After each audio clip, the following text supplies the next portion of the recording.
Hello, everybody. I am Miss Lee. I am from the Comstock Park branch. I'm a youth librarian, and I have my friend Miss Brittany, who is a youth librarian at Walker. We are here today to talk to you about some fun junior nonfiction books that we found in our collection and think that you should read because they're amazing.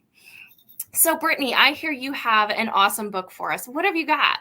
I am so excited. I have many books, but my very first one is called Bots and Bods: How Robots and Humans Work from the Inside Out by John Andrews. So this book just compares robot bodies to human bodies and goes into detail about both and how we're the same and how we're different. And it includes fun facts like, did you know that you lose 9 pounds of dead skin cells a year? Which is so disgusting and amazing to know. And then it also includes experiments like bendy bone. So you put a chicken bone in vinegar and you leave it for a few days. And when you come back to it, it'll be bendy. Or you can ask Alexa or Siri how they're feeling. And I ended up asking my Siri how they were feeling. And they responded, pretty good, thanks, which was really funny. Anyway, so I also wanted to highlight with all of these books, definitely take a look at the illustrations because take time to appreciate them. They are beautiful, funny, serious, intricate, simple, just so many things going on. Definitely worth appreciating. That is amazing. And 9 pounds of dead skin, that's a whole nother level. I now feel like I need to go home and dust to an extreme level. That's so much dead skin. All right. I have a fun book about people. So this one is one of my favorite for the art. I loved the art in this book. It's called Sing With Me, and this is the story of Selena Quintanilla.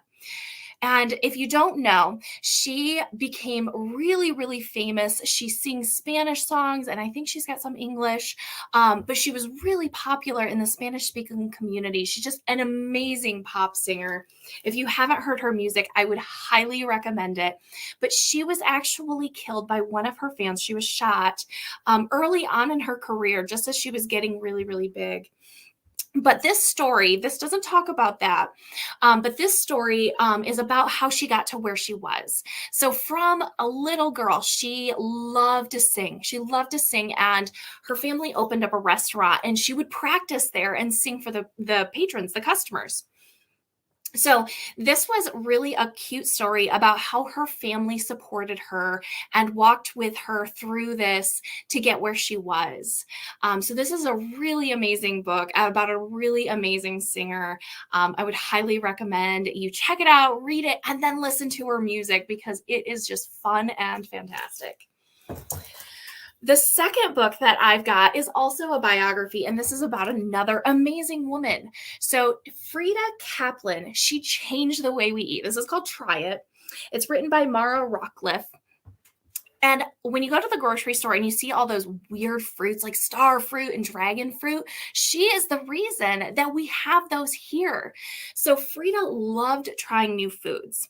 But a lot of the people who were selling foods back then, like fruits and vegetables, didn't think that anybody would want to buy something weird like mushrooms.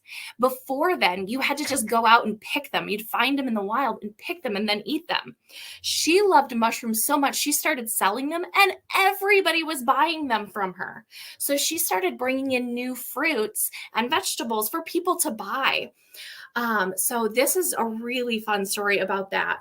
And it talks about, like, for example, the seedless watermelon. Nobody sold that here until 1962 when she brought it. And the dragon fruit in 1994. That's not that long ago. That was less than 26, 27 years ago. That's not that long. So I thought that was amazing how she brought in all these new fruits and loved to encourage people to try these amazing things. Wow, that is incredible. I was a baby when dragon fruit was first in stores. I know. That is mind-blowing.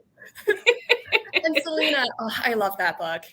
That is such an amazing book about Selena. I love, just incredible.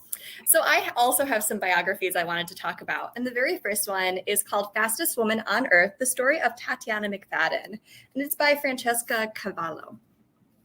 So Tatiana McFadden was born in Russia to a very poor mother who ended up leaving her on the doorstep of an orphanage. And growing up, Tatiana realized that she couldn't use her legs like the other kids did. She couldn't walk on them. And she had a condition called spina bifida. And that just meant that she couldn't support her body with her legs. And she just got around using other methods. She would walk on her hands and she would climb using her arms, which made her really strong. So she ended up being gifted a wheelchair by someone visiting from America named Deborah McFadden, who ended up adopting Tatiana and bringing her back to the United States to join her loving family. And Tatiana loved playing all kinds of sports, but her absolute passion was for racing. She was really good at it. And she was so good at it, in fact, that she was recruited by the Paralympics, which is very similar to the Olympics, but it's a multi-sport event for those who have physical disabilities. And she ended up winning 17 Paralympic medals, 7 of those being gold, which is such a life achievement. So definitely give this one a read. It has beautiful illustrations too. And then I also had one about Hazel Ying Li. It's called The Fearless Flights of Hazel Ying Li by Julie Luing. And this one is amazing as well. So Hazel was born in 1912 during a time of serious prejudice against Chinese Americans. And she was a fearless and adventurous child. And when she was 19 years old, she ended up going to an air show where she was able to go up into a plane. And her very first flight, she realized this is what she wanted to do with her life, which is incredible because at that time, less than 1% of pilots were female. So that is amazing. And this was right before World War II. So when World War II started, a lot of the male pilots ended up going to the war, and the United States needed female pilots to kind of make up for the lack of those still in the United States. So the Women Air Force Service Pilots, also known as the WASPs, were formed. And Hazel joined them. She was the very first Chinese American woman to fly for the US military. And this was an incredibly dangerous job because they were testing these planes right off the assembly line. So that could mean that they had issues, they had malfunctions. So that could be incredibly dangerous when you're flying how many thousands of miles in the air and your plane starts to break down. So Hazel was actually able to fly some of the fastest planes. And there was one day in 1944, she was 32 years old. She was flying one of these really fast planes. And there was a miscommunication with the radio tower, and she ended up trying to land at the same time as another plane. The planes collided, and unfortunately, Hazel was injured, and she died of her injuries 2 days later. So usually when someone in the military dies, they're honored for their service and sacrifice. Unfortunately, the WASPs were considered civilians, so Hazel was not recognized for her service until 30 years later, which is an incredible amount of time. So definitely check this one out. Again, the pictures, they're just so gorgeous. I love them. I'm so glad they finally recognized her, though. That is amazing. The bravery you would have to do that. Oh my goodness. And I can't believe she won 7 gold medals, 17 total. Yeah. That feels unheard of. Mm-hmm. All right. So I am going to switch gears here again. And I have a really fun science book. So this is a good book for 1st through 3rd grade. It's an early chapter book. So if you're just starting to read on your own, this is a great one for you. It's also fun if you have been reading for a long time. So this is a story about a little girl who goes on a hike with her mother. And she's learning stuff about the animals and the environment around her. They talk about a frog pond and what it's like for those frogs, what they need to survive. So she's exploring and learning fun things about the environment and the outside around her. And so you're learning these things, but you don't actually realize you're learning because it's just a fun story. There's super fun illustrations that explain, what they're talking about visually, just so you can kind of see and understand a little bit better. And she also throws in vocabulary there so you understand, like she might say a word that you don't know. So that's explained in there. So it's got a lot of fun facts and cool ideas, and even ideas about how you can interact with your environment and help take care of it. So I loved that one. Just a really fun story about the environment and taking care of it. And speaking of the environment and nature, I have this really interesting book called Inside In, Xrays of Nature's Hidden World. So I've never seen an X-ray book like this before. It's from the publisher Greystone Kids, and Ari Van Riet is the photographer. He took photos of animals, bugs, and plants, and he photographed all of the pictures in this book. So he originally worked in a hospital and took X-rays of the human body, but he wanted to do more. He wanted to photograph nature and X-ray nature. And I do want to pause to say that no animals were harmed in the making of this book, just so you know. So I just thought this was fascinating because you could see things that you don't normally see, like you can see the organs and bones and like the insides of these plants. And Jean-Paul Schuten wrote the text for this. And there are some really amazing and interesting facts about the animals photographed, so side-by-side information. And he has a really great sense of humor, so it's super fun to read through what he has to say. And I also want to go through a couple of the illustrations in here. So the first one is an X-ray of an animal you probably recognize. This is a ray. You can tell from the diamond shape. And then you can also see the barbed tail going down. And here's another one that you might recognize.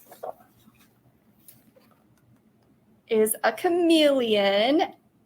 And there's all these plants on this page too. Like you can see the inside of flowers and leaves and stems, which is so neat. And one more is a bird called a wagtail. And I wanted to point this one out because you can actually see the outline of the feathers. Do you see that? That is amazing. And its beak and its organs and bones. It's just such a neat book to go through. So I would definitely recommend Inside In. That is really, really cool. I also have a book about animals, but my book is actually about bugs, which are animals. And I think we always forget about that because we just think of them as bugs, but they're animals. So this is called The Bug Club, and it's written and illustrated by Elise Gravel, who is one of my favorite author illustrators. She's so funny, and her drawings are so cute. I love them. So this book is an amazing kind of like dictionary of some interesting insects that she found. She illustrates them, gives you a bunch of facts. And one of the things I wanted to share with you, this is one of the ones she did. This is called the lesser back tarantula. And the interesting thing about this one, other than her drawing being super cute, is this tarantula actually has a pet. This little guy under here is a tiny frog, and it's like the tarantula's pet. And the tarantula keeps this tiny frog because he eats all the bugs that would normally eat the tarantula's eggs. And that's going to be her baby, so she doesn't want those eaten. And the tarantula protects the frog from other predators so that he doesn't get eaten. So this is just a really interesting, it blew my mind. It was like a tarantula with a pet. So that was really cool. And I just love the way that she illustrated him. He looks so happy. And then the other one I wanted to share, kind of like Miss Brittany's book, this one shows you the inside of a snail. This isn't an X-ray, as you can tell. She drew this, but I think this is fascinating because you see the snail's shell and how some of his organs are inside the shell, which is just fascinating. But she also does it in a funny way because see, he's saying, he says right here, hey, don't look inside of me. So she is a very funny, but it's very interesting facts about bugs and something to just kind of giggle and learn really cool things about. I love that tarantula frog pair. That is fantastic. So fun. So speaking of more sciencey stuff, I'm going to take us off planet Earth into the moon. So this one is called How We Got to the Moon, the People, Technology, and Daring Feats of Science Behind Humanity's Greatest Adventure by John Rocco. So this book is so much fun and has so much information in it.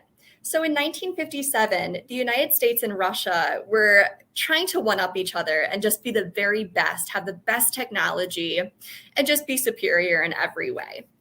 So what ended up happening is Russia sent up a satellite into space, and this got the United States moving to get their space program up and running. So it began the cascade of events that eventually lands us on the moon. And this book has so much detail and beautiful images, and a lot of the illustrations are based on actual photos that NASA took.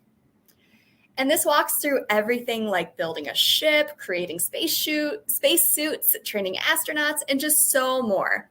And honestly, I loved just flipping through the images because you get so much information just from the illustrations. Just so cool. And speaking of history, I have another one. So did you know that there was an assassination attempt on Lincoln before he became president? So this book called Murder on the Baltimore Express talks about it, the plot to keep Abraham Lincoln from becoming president by Suzanne Germain. So there were a group of slavery-loving Southerners who were plotting to kill Abraham Lincoln before he was officially sworn in as president of the United States. So Lincoln was traveling via train to Washington, D.C. to be sworn in, and he was going to be stopping in Baltimore. And this group of assassins were going to try to shoot him when he got to Baltimore. But the railway owner found out about this plot, and he ended up hiring a detective to try to find out who was planning this assassination and stop them before it was too late. So Abraham Lincoln was becoming president during a time that the northern United States and southern United States just couldn't agree about if slavery was good or bad. And that created a lot of tension and a lot of bad feelings towards Abraham Lincoln, which is why this plot developed. And this one reads like a chapter book. So there's different chapters. It bounces back and forth between Lincoln's party as they travel on their way to Baltimore, and then the detective's party and all of his investigating, and hops back and forth. There's real life photos and information and letters and official documentation. So it's just super neat and some history that I didn't know. That's amazing. I didn't know that there was an assassination attempt before he was even president. Mm-hmm. Wow. I can't wait to read that one. So I've got a sort of history book here. This is called Legacy, and this is written by Nikki Grimes. So it's all about women poets of the Harlem Renaissance. It's very interesting, though, and unique because it's all poetry. And what Nikki Grimes did was she took a line from a famous poem from one of these women poets and made a new poem out of it. So one of those words is in each line of the poem, and she's got it highlighted in blue so you can read that line and then read her poem as well. And they're just fantastic. So this is going to be for kids who are a little bit older. I would say like 5th grade on up. But it is also fun to read with your kiddos too. So I thought that was a really interesting way to write a book. And so this is the Harlem Renaissance was actually right after the Great Northern Migration, which is where a lot of Black former slaves came up and to find jobs in the Industrial Revolution because there were more jobs up here. And this is about their experience. The Harlem Renaissance was artists, poets who were writing about the Black experience in New York, specifically Harlem. So it's just really amazing poets that we should know, but we don't always know them. And there's a lot of different poets in here. She also includes the poets' biographies right at the end of the book, so you can read these poems and learn about that poet and how they influenced the time. So this was about the 1920s that the Harlem Renaissance was going on. It's a fantastic book. It is poetry, but it is amazing. It's a really great read. And I've got one more book for you. This one is called Wait, What? Muhammad Ali Was a Chicken? Which is kind of funny because he is this famous boxer. If you've never heard of him, he was one of the best boxers of his time. The author here is Dan Gutman, who wrote My Weird School series. And if you know that, you know they're silly. And he wanted to take these super famous people and find out the weirdest things he could find out about them. So this book is filled with fun facts, and it's these two kids talking back and forth about like, hey, did you know? And you can kind of see on the cover of the book right here, it says he was terrified of flying. So it's fun stuff like that. So even though he's getting in the ring to fight these super scary looking people, he's afraid of flying, which is kind of silly, but you know, we're all afraid of certain things. So it's odd, strange, funny, silly facts, just a really good quick read, and learn a lot of interesting things about these famous people that you don't normally know. Nikki Grimes and Dan Gutman are amazing authors, so I'm so glad that you picked those books by them. Yes. Anyway, I am so excited to read the books that you talked about today. Yes, I'm going to have to put a lot of books on hold. So For sure. Well, thank you so much for joining me to talk about books and everything. Thanks so much for joining me, friends, and we'll see you next time. Bye, friends.